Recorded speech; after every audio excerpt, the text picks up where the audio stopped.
Kör kahraman, Lysander ve büyücünün laneti. Bir varmış, bir yokmuş.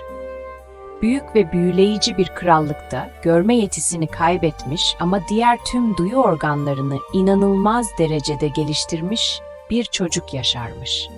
Bu çocuğun adı Lysander'mış. Lysander, küçük bir köyde, doğanın kalbinde, ailesiyle birlikte mutlu bir yaşam sürüyormuş. Lysander'ın doğduğu köy, krallığın sınırında, ormanların ve dağların arasında yer alıyormuş. Lysander doğduğunda gözleri parlak ve merak doluymuş. Her şeyi görmek ve keşfetmek istiyormuş. Henüz 6 yaşındayken bir gün büyük bir fırtına kopmuş. Şimşekler çakıyor, gök gürlüyor ve rüzgarlar acımasızca esiyormuş. Fırtına sırasında Lysander bir yıldırım çarpması sonucu gözlerini kaybetmiş. Gözleri kör olduğunda ailesi ve köy halkı büyük bir üzüntüye kapılmış. Ancak Lysander bu durumu kabullenmek yerine hayatının en büyük macerasına başlamış. Görme yetisini kaybettikten sonra Lysander'ın diğer duyuları inanılmaz derecede keskinleşmeye başlamış.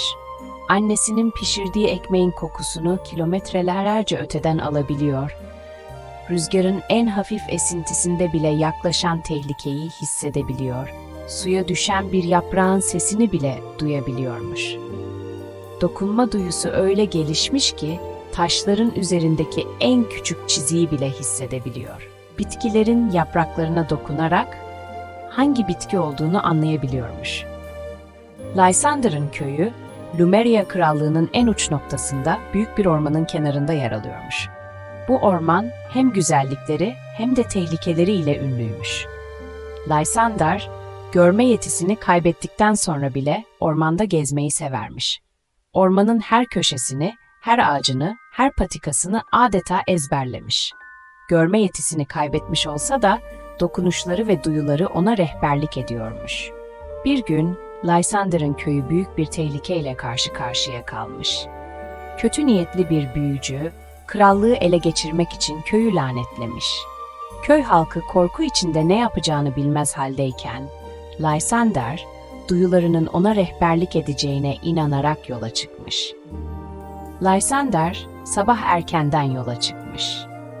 Annesinin hazırladığı küçük bir bohçayı sırtına asmış ve ormanın derinliklerine doğru yol almış.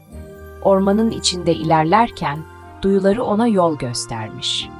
Her adımında toprağın kokusunu, rüzgarın fısıltılarını ve yaprakların hışırtısını dinlemiş.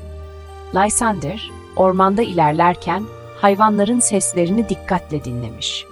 Kuşların cıvıltısı, sincapların koşturmacası, geyiklerin ağır adımları ona yönünü bulmasında yardımcı olmuş. Ormanın derinliklerinde ilerlerken Lysander bir ara ormanın sakinleri olan hayvanlarla karşılaşmış.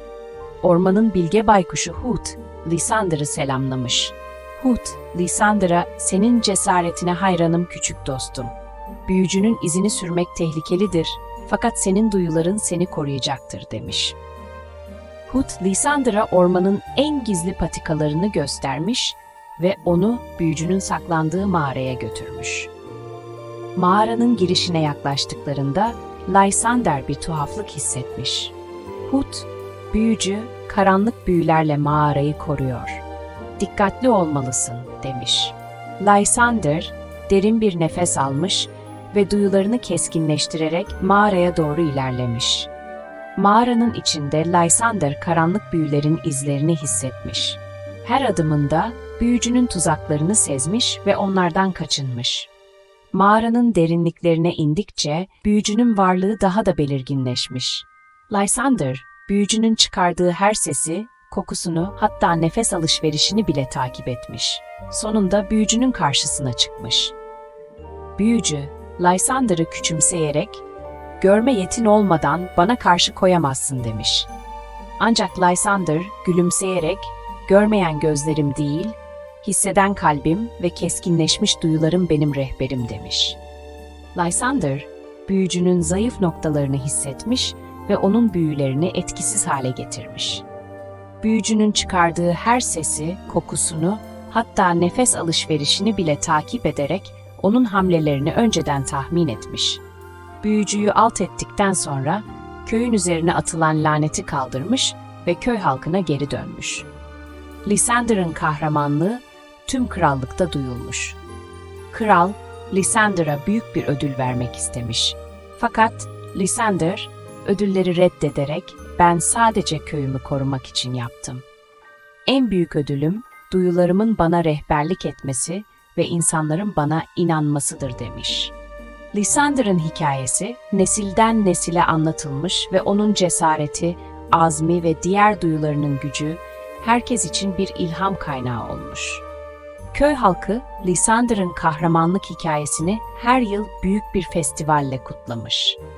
Bu festivalde Lysander'ın hikayesi çocuklara anlatılır. Onun cesareti ve azmi örnek gösterilirmiş. Lysander her zaman köyün ve krallığın en büyük kahramanı olarak anılmış. Lysander, köyüne döndükten sonra bile maceralarına devam etmiş. Ormanın derinliklerine yaptığı yolculuklar sırasında yeni dostlar edinmiş, doğanın sırlarını keşfetmiş ve köyünü korumak için her zaman hazır olmuş. Lysander'ın duyuları ona her zaman rehberlik etmiş ve onun güvenliğini sağlamış. Lysander'ın hikayesi krallığın dört bir yanına yayılmış. Herkes onun cesaretini, azmini ve duyularının gücünü konuşmuş. Lysander bir efsane haline gelmiş ve adı her zaman cesaretin ve duyuların gücünün sembolü olarak anılmış.